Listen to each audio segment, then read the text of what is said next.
May is Mental Health Awareness Month, so Ross decided to make an appointment with a man known as the Brain Doctor.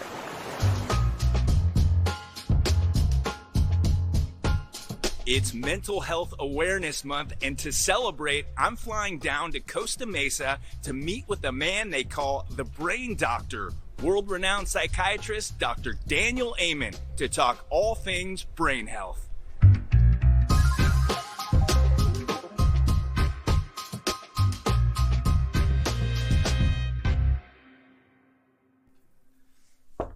Dr. Amen?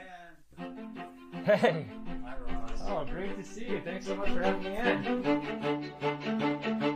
So, Dr. Amen, unlike traditional psychiatry, which rarely actually looks at the brain, you use a method here with some brain imaging diagnostic tools called Spec.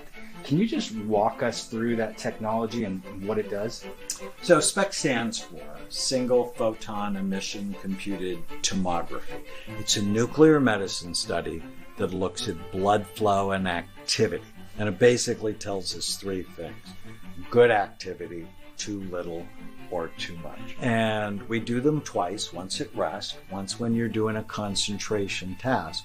We'll put some medicine in your body that lights up your brain. So we're actually looking at living tissue. It gives us these beautiful 3D images of how your brain works. And then we compare it to thousands of other people, your age, your gender, and it tells us, is it healthy?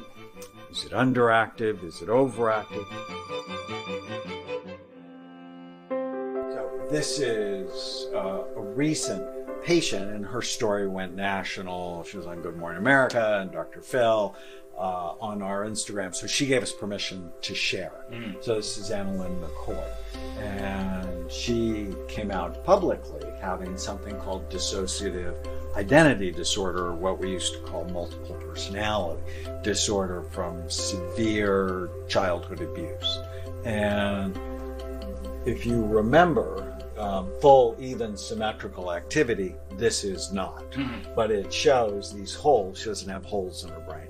But that's really serious low blood flow, especially to the front part of her brain. Things like focus and forethought, judgment, impulse control.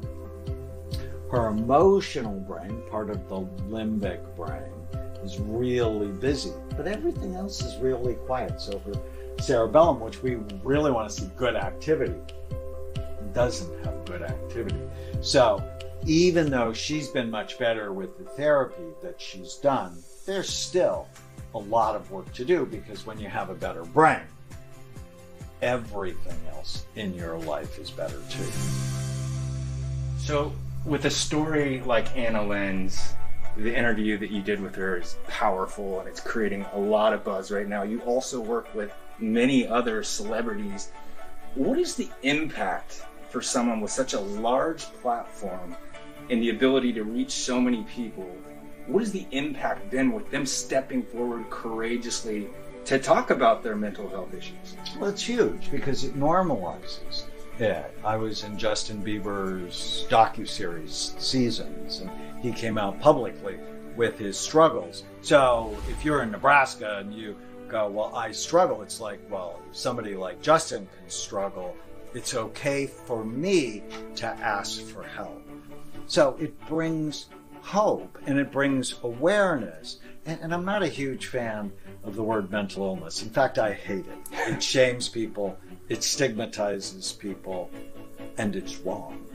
These are brain health issues that steal people's minds. And we have to stop thinking of it as mental, right? When you call somebody mental, that's not a good thing. You shame them. Sure. But when you call them a brain, that's a good thing. And that's what we have to change the narrative. It's not mental illness, it's brain health. Thousands of scans later, patients all over the country coming to Amen clinics, celebrities alike. I mean, people are getting real help with the stuff that you're doing. Why isn't it covered by insurance? Well, insurance companies are a business. And if they can deny something, and everybody watching this knows that to be true, if they can deny it, they're going to do it. And it's so easy to pick on people who have mental health issues. And this is a complete paradigm shift. So they're never going to be the first people on board. But it's a shame because in the long run, it saves them a lot of money. If you can get to the right diagnosis, the right treatment, get people excited about brain health. But it's an investment, and at some point they'll do it. Well, Dr. Amen, it has been a fascinating conversation. Thank you so much for sharing your time with us, and happy Mental Health Awareness Month.